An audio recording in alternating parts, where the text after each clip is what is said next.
Good morning.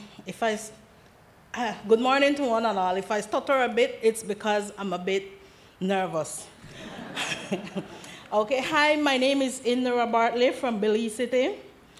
I'm a single mother of 5 kids. I have gotten my house from Hand in Hand in December 2009. Life for me before Hand in Hand ministry was rough. The condition that I was living in was totally unsafe for me and my children. We had rat, roach, and sometimes even snakes will come along. I didn't have electricity in my house.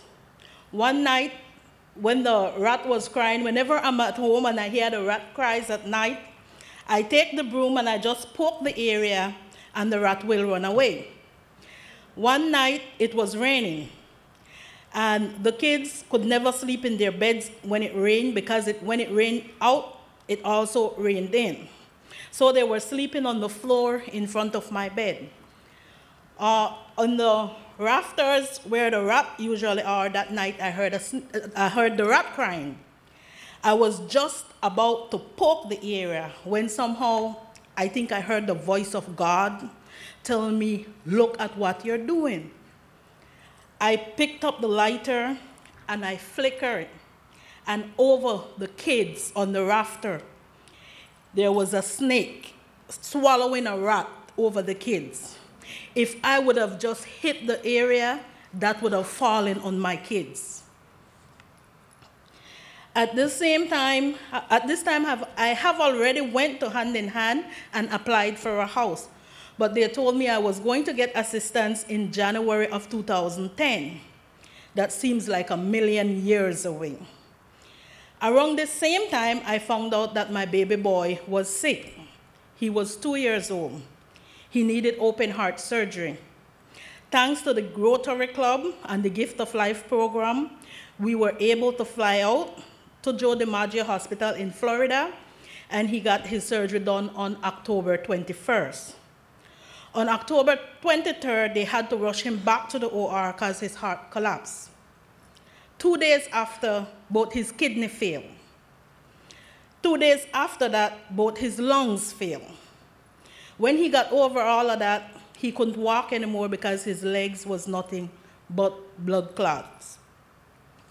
On my way home from the airport on the 29th of November, my nephew told me, he said, Aunt, he said, Hand in Hand was calling. I asked him, for what? He said, I don't know. I said, why didn't you ask them? He said, I didn't ask them. So I tell him, well, to lend me your phone so that I can call and find out what they were calling for.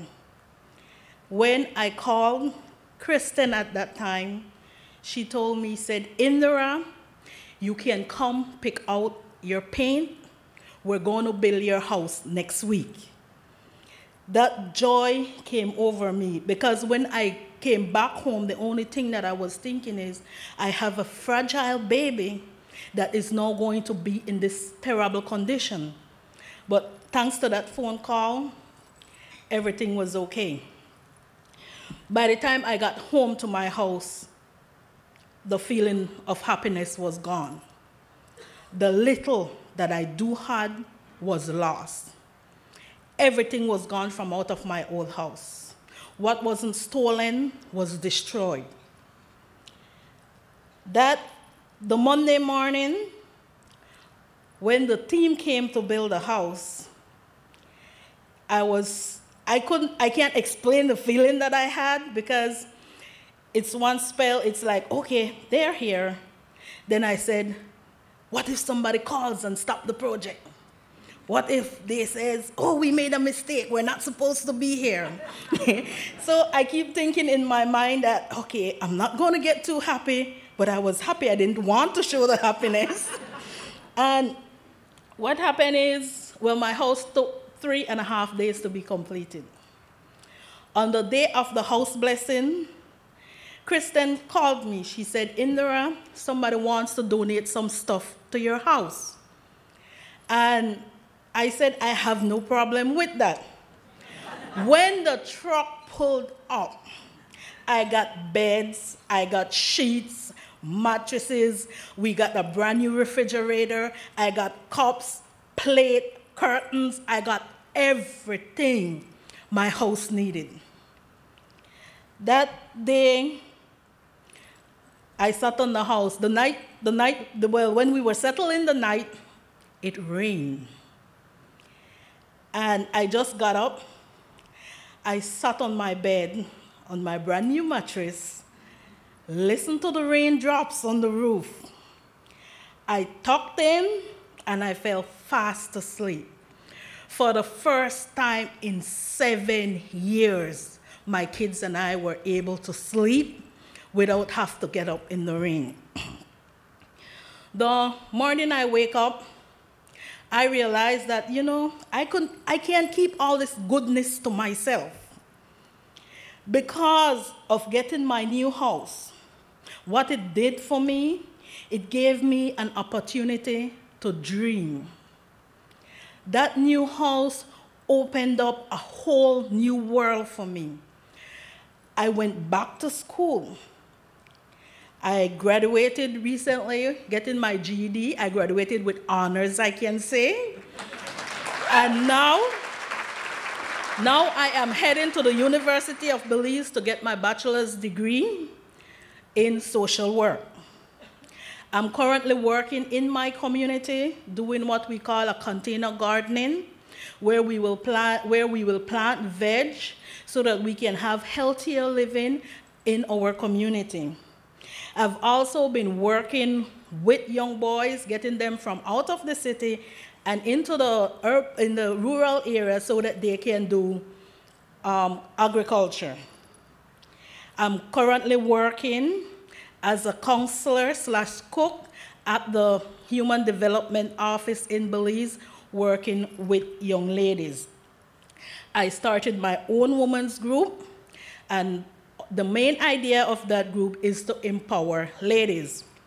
What happened is, this made me realize that, I don't want to be called poor no more. I'm not poor. I've created my own definition for that word. It means people overlooking opportunities regularly. And now in my community, I'm opening up a way so that we do not overlook any opportunities that come our way. We will take advantage of each and every one of them. So I will just like to say, all this happened.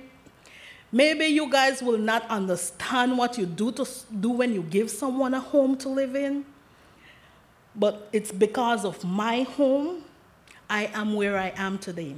So I would like to thank my God-sent family from Hand in Hand for doing what they did for me, and I do hope they continue doing what they're doing. Thank you.